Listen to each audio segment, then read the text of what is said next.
Essa é uma série que a gente vai fazer sobre o processo de captação de recursos para empresas, startups, empreendedores que buscam inovar. Nessa primeira aula, a ideia é passar fundamentos e conceitos muito importantes para quem vai buscar recursos, principalmente com investidores de risco. Quem vai buscar recursos por equity. Essas 8 aulas, elas estão estruturadas numa ordem coerente, numa ordem que faz muito sentido, porque o processo de captação de recurso, ele tem um passo a passo, e esse passo a passo tem que ser seguido. O processo de captação de recurso, de fundraising, definitivamente não é aleatório. É esse o nosso objetivo aqui, é te dar uma ideia exata do passo a passo, do playbook que você tem que seguir para levantar capital e investir no crescimento do teu negócio. Acho que o primeiro conceito importante, fundamental, que a gente precisa entender aqui, é o significado de startup. Muita gente acaba atrelando o conceito de startup com uma empresa de tecnologia em estágio inicial. Tem várias pessoas, vários empreendedores, pesquisadores, investidores que buscam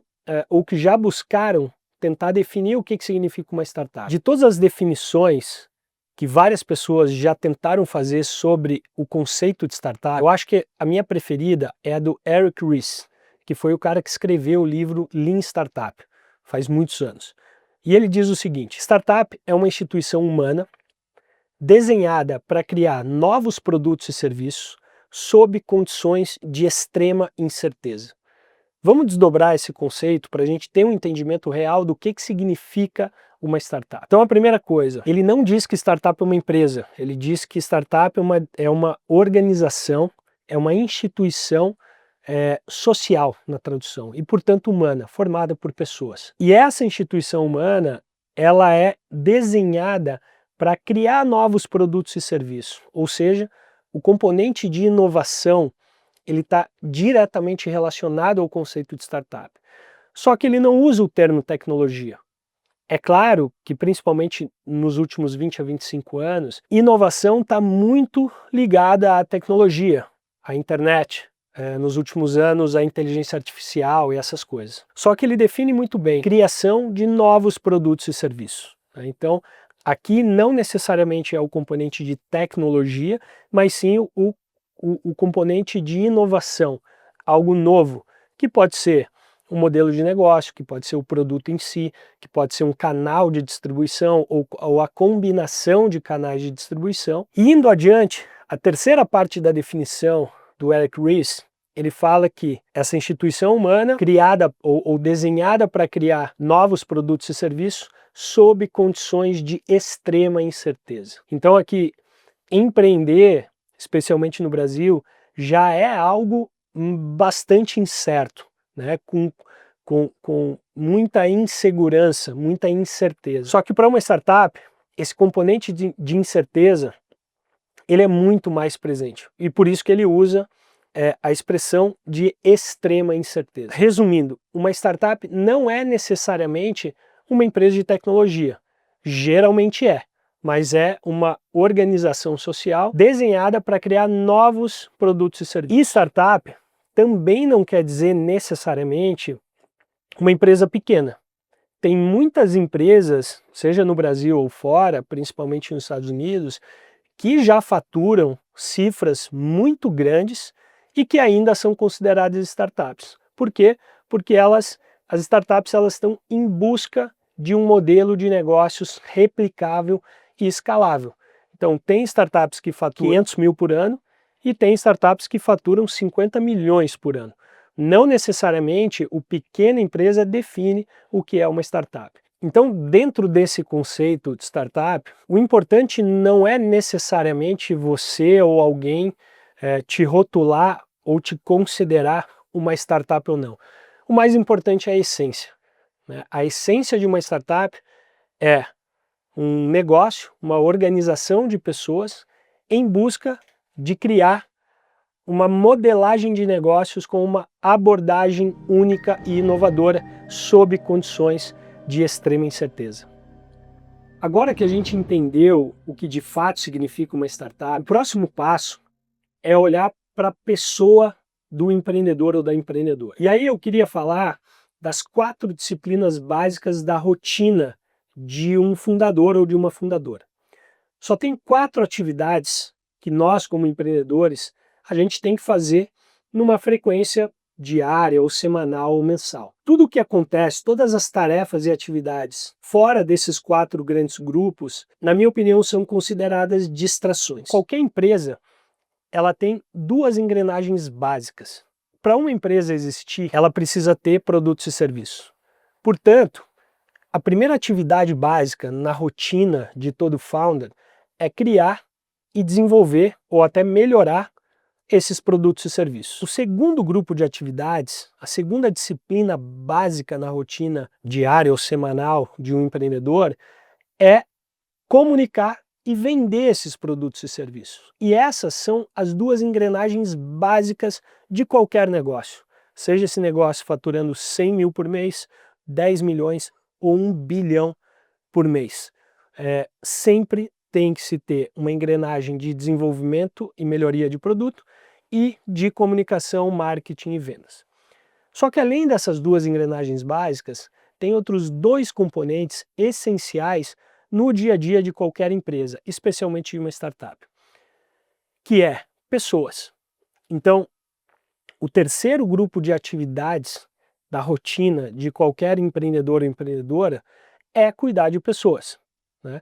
A gente precisa de pessoas para desenvolver produto, para vender, para gerenciar o nosso negócio, para cuidar dos nossos clientes, e a gente precisa de pessoas até para cuidar das pessoas. E a quarta disciplina básica na rotina de qualquer empreendedor ou empreendedora é cuidar de dinheiro.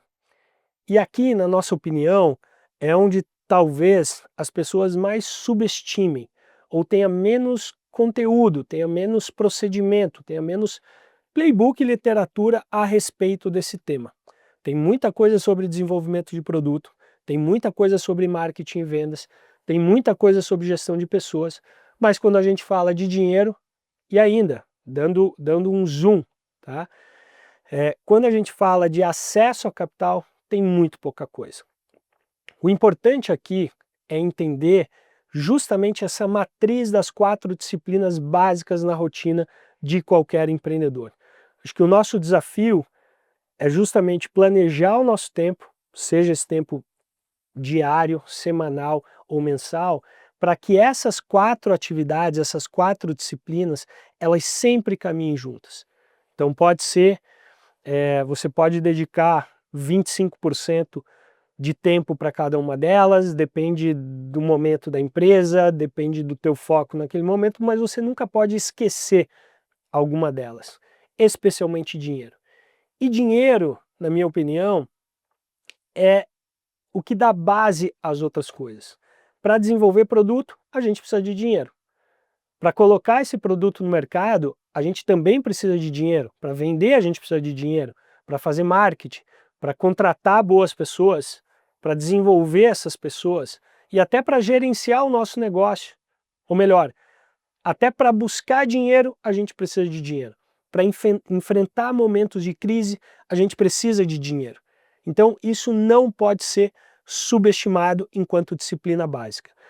Você que é empreendedor ou empreendedora e está assistindo esse conteúdo, está acompanhando esse nosso ciclo de aulas aqui, minha provocação para você é que você passe a olhar a tua rotina semanal e mensal, dedicação de tempo, de acordo com as atividades ou as tarefas dentro de cada uma dessas 4 disciplinas básicas.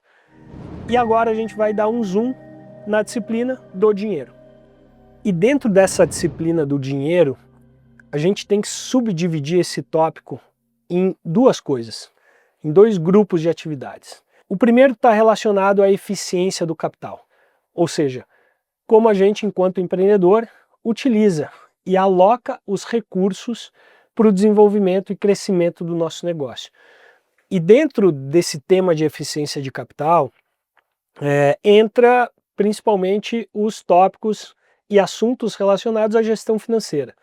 Gestão de fluxo de caixa, tesouraria, contas a pagar, contas a receber, orçamento, relatórios, a interação com a contabilidade, esse tipo de coisa. E o outro grupo, subgrupo de atividades relacionadas ao dinheiro tem relação com o acesso a capital. Então, na prática, de forma resumida, a gente, enquanto empreendedor, tem que buscar o dinheiro necessário para a sobrevivência e prosperidade do nosso negócio e a gente tem que alocar esses recursos de forma adequada à empresa continuar prosperando e continuar no jogo em qualquer tipo de mercado. O nosso tema específico aqui é acesso a capital. Então, a especialidade da Outcast Capital é justamente desdobrar todo esse mundo de acesso ao capital, ou seja, como nós empreendedores conseguimos viabilizar os recursos com investidores ou com agentes de financiamento, mas como a gente, enquanto empreendedor, consegue dinheiro, os recursos financeiros necessários para garantir a sobrevivência e prosperidade das nossas empresas. Então é nesse tema de acesso ao capital que a gente vai começar a aprofundar. Só tem duas maneiras da gente conseguir acessar capital no mercado, ou por equity ou por dívida, que são coisas absolutamente diferentes.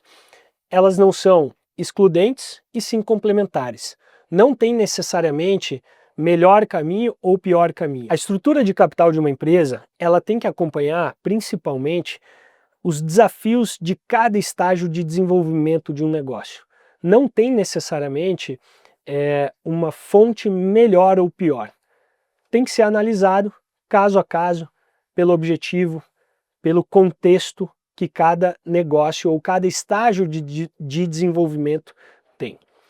Então, voltando, a gente tem o dinheiro por equity e o dinheiro por dívida. O dinheiro via equity, ele combina com escala, ou melhor, com potencial de escala. O dinheiro via equity é aquele dinheiro que o agente de financiamento ele aporta no seu negócio em troca de uma participação societária ou promessa de participação societária. Geralmente, no dinheiro por equity, não há garantia real envolvida. Ou seja, você não precisa dar a tua casa, o teu apartamento em garantia e muitas vezes, né, na maioria das vezes, você não precisa nem assinar aval. É o chamado capital de risco. Então, por esse risco envolvido, o agente de financiamento ou o dono do dinheiro, ele espera um potencial de retorno muito maior, justamente para compensar o risco dele perder todo o capital dele naquele aporte ou naquele investimento. Então, a expectativa que ele tem não é necessariamente uma taxa fixa de retorno mensal, mas sim multiplicar várias vezes aquele capital investido. Resumindo, dinheiro via equity combina com potencial de escala. O dinheiro por dívida, ele combina com previsibilidade. O dinheiro por dívida é aquele capital que alguém coloca no teu negócio em troca de uma remuneração adicional, ou seja, prêmio. Essa remuneração adicional que o investidor por dívida espera, ela é geralmente chamada de juros, mas nada mais é do que um prêmio, do que um retorno por adiantar ou por colocar dinheiro naquele negócio. O dinheiro por dívida, ao contrário do dinheiro via equity, ele quase sempre demanda garantias reais. Pode ser a garantia dos recebíveis da tua empresa, pode ser um imóvel, pode ser um carro, pode ser o teu aval na pessoa física, mas geralmente os agentes de financiamento, os bancos comuns, né? Quando um banco te empresta dinheiro para capital de giro, para você comprar alguma máquina e equipamento para o teu negócio, ele geralmente te pede alguma garantia real. Se você não conseguir pagar, ele tem a possibilidade de ter aquela garantia. Então, o dinheiro via dívida também não é regra, mas geralmente ele pede alguma garantia real. E essa garantia, ela acontece no sentido de minimizar o risco ou as perdas do dono desse capital. Por isso é que o dinheiro por dívida combina com previsibilidade. E aí a gente volta àquele conceito de startup. Startups são organizações que operam sob condições de extrema incerteza, né?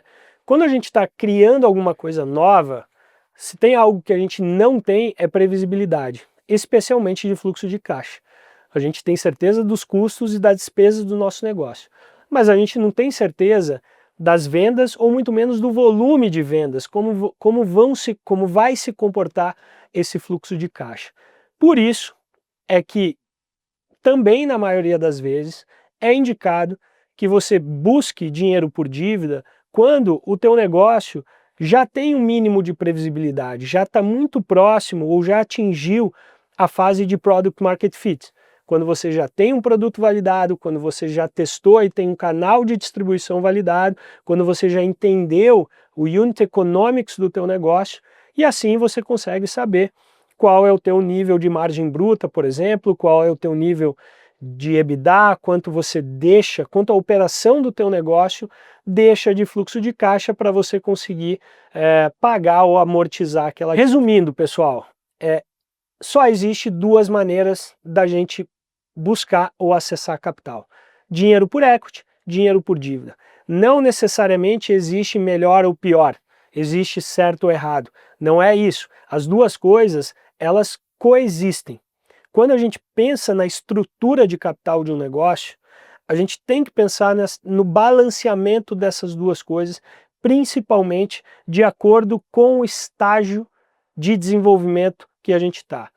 O nosso estágio pode ser desenvolvimento de produto ainda pré-operacional, pode ser entrada no mercado, pode ser ganho de escala, pode ser expansão. A gente pode estar atravessando momentos de crise.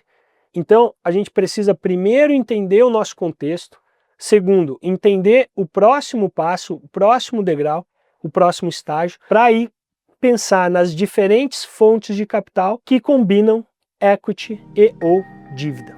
Agora que a gente já sabe que só tem dois caminhos de conseguir dinheiro, ou por dívida ou por equity, a gente vai começar a entrar mais no mundo do equity. E para entender o funcionamento desse mundo, a gente precisa entender o conceito de financiamento por estágios. Eu falei bastante que a estrutura de capital de uma empresa, ela tem muita relação com os desafios de cada estágio de desenvolvimento de um negócio. Então, essa maneira de pensar, ainda que a gente busque financiar o crescimento do nosso negócio por instrumentos de dívida, o pensamento de financiamento por estágios é um pensamento, uma lógica bastante interessante. Porque a gente precisa fatiar esse crescimento. Provavelmente o teu sonho enquanto fundador ou fundadora é fazer com que o teu negócio seja muito grande, que tenha escala nacional, tenha escala global e fature centenas de milhões ou quem sabe até bilhões de reais ou de dólares. Só que não adianta a gente se perder se hoje a gente fatura 1 milhão por ano, não adianta a gente se perder em sonhos de quando a empresa faturar 1 bilhão. A gente precisa segmentar, fatiar esse desenvolvimento. Tá? E aí que entra o chamado financiamento por estágios. Talvez você já tenha ouvido falar sobre as rodadas, né, de captação. Então uma empresa levantou uma rodada seed, uma rodada série A, série B, série C, independente do montante, o que significa cada uma delas, o que está por trás é esse conceito de financiamento por estágios. Então tudo começa lá na fase de ideia. Geralmente quando a gente tem uma ideia, precisa tirar ela da nossa cabeça, colocar no papel e transformar esse rabisco, essa ideia que está no papel, em um negócio, em um produto, em um conceito, quais as fontes de capital que a gente utiliza? Na verdade, capital próprio. A gente tem que colocar a mão no bolso. Sim, é verdade que muitas empresas, provavelmente de empreendedores de segunda, terceira viagem, já nascem, ou antes de nascer, as ideias são financiadas por fundos de capital de risco. Isso não é a regra, acontece. Mas geralmente o primeiro estágio, que aliás é indicado para todo o negócio, é o empreendedor ou os sócios, os fundadores, colocarem a mão no bolso e aportarem aquele capital inicial para desenvolver um protótipo, para lançar um produto ou serviço, ou para fazer a base de qualquer empresa. Depois disso a gente tem um estágio que a gente chama de pre-seed. O que entra no pre-seed? Entra investidores externos, amigos e família, investidores anjo, ou até fundos de capital semente. Tem algumas estruturas, tem alguns family offices, tem algumas alguns fundos incipientes ou fundos que separam uma parte, né, do dinheiro sob gestão para aportar cada vez mais cedo. De novo, não é tão comum, geralmente essa fase pre-seed ela está mais relacionada ao investimento de pessoas físicas, mas já é um segundo estágio de desenvolvimento. Tudo, na verdade, que é investimento anjo, amigos e família, capital próprio no começo, é considerado pre-seed, que vem antes do seed. O seed, que é o capital semente, geralmente é a primeira rodada institucional de financiamento por equity que uma empresa tem. O que significa a rodada institucional? É que alguma entidade, algum fundo, alguma gestora, algum family office aporta recurso naquele negócio. Não inviabiliza que esse negócio também tenha na mesma rodada seed a participação de pessoas físicas. Mas, geralmente, a rodada de capital semente, ela contempla algum investidor institucional, algum investidor profissional. Depois do seed, a gente entra naqueles estágios de série A, série B, série C, quantas séries ou quantas rodadas forem necessárias até um evento de liquidez, até a venda da empresa ou até a abertura de capital na bolsa. O IPO pode ser no Brasil, pode ser fora. Então, o importante a gente entender aqui é que uma empresa, ou melhor, uma startup, ela geralmente é financiada por estágios.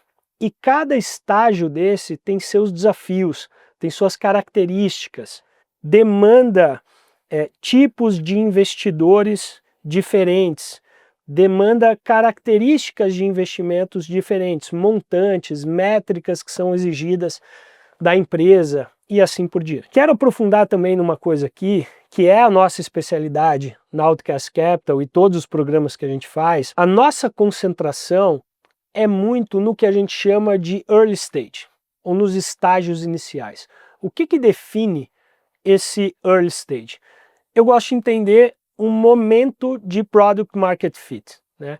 Que é um conceito que a gente vai abordar mais para frente, mas talvez seja um dos conceitos mais fundamentais que qualquer empreendedor ou empreendedora tenha que entender. Não há uma regra, não há métricas muito claras para chegar a product market fit, mas em geral as empresas demoram alguns anos e consomem alguns milhões de reais até chegar a esse product market fit. O que significa isso? Ter no mínimo um produto, um canal, um modelo de negócio validado, né? E o nosso foco de trabalho, ou seja, o nosso foco de playbook para captação de recursos, ele se concentra em todos os estágios antes de Product Market Fit, que é o early stage, né? Então, levantar capital nos estágios iniciais é bastante diferente do que levantar capital para ganhar escala ou para crescer.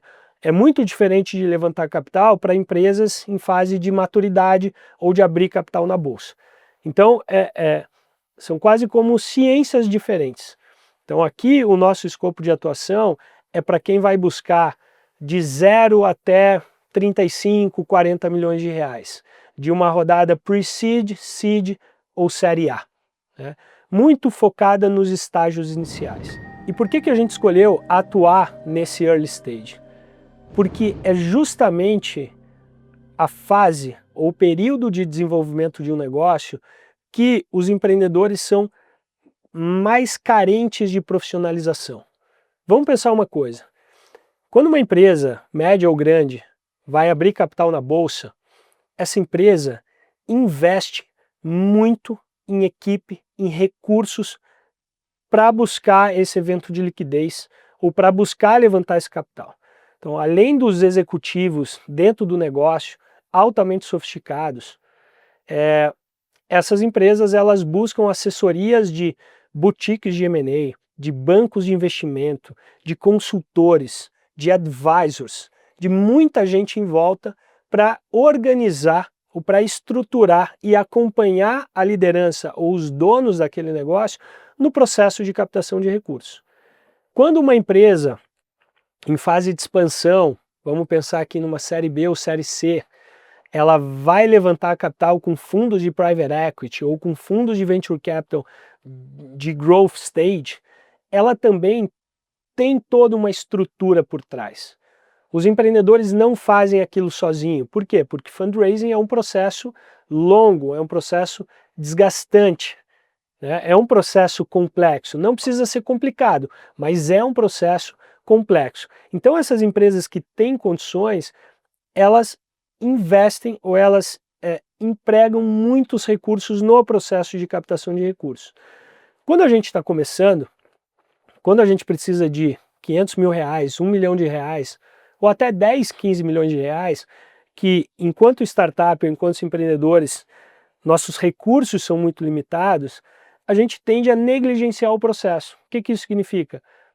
A gente tende a achar que consegue fazer sozinho. A gente não investe em bons profissionais e a gente acaba dedicando muita energia sem resultado.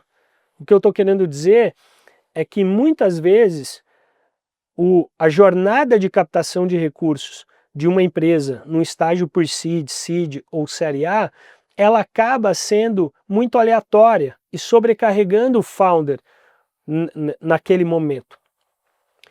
Então, o nosso trabalho é justamente sistematizar, dar um método, um passo a passo, o playbook, para que você, como empreendedor ou empreendedora, possa saber o que precisa ser feito.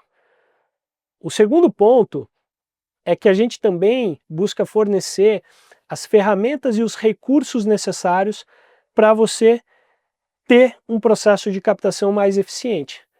Templates, modelos, planilhas, prestadores de serviço.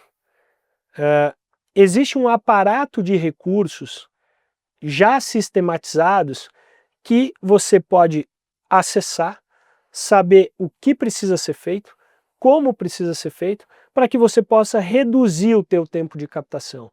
Não tem como nós ou ninguém te dizer exatamente quanto tempo vai levar para você levantar, por exemplo, 2 milhões de reais numa rodada pre-seed. Mas a certeza que a gente tem é que se você souber o que você está fazendo, ou seja, se você tiver método, se você tiver conhecimento, e dois, se você tiver acesso às ferramentas adequadas, com orientação, muito provavelmente você vai tornar o processo mais eficiente, você vai economizar tempo, você não vai ser sobrecarregado. Então, essa é a nossa crença, que o processo de captação de recursos para empreendedores em estágios iniciais, quem vai levantar de 0 até 30, 40 milhões de reais, que esse processo não precisa ser aleatório, que esse processo pode ser organizado, pode acontecer de maneira mais suave e menos impactante, tanto para a pessoa do founder quanto para o negócio. Se você está vendo esse vídeo antes do dia 6 de novembro, eu tenho um convite especial para te fazer. O Raise Camp Summit está com vagas abertas. É um evento para empreendedores que buscam levantar de 2 até 20 milhões de reais com anjos e fundos de venture capital. As inscrições estão abertas, mas o evento presencial, que acontece aqui em São Paulo, costuma esgotar bem rápido. Então clica no link do comentário fixado e faz sua inscrição agora.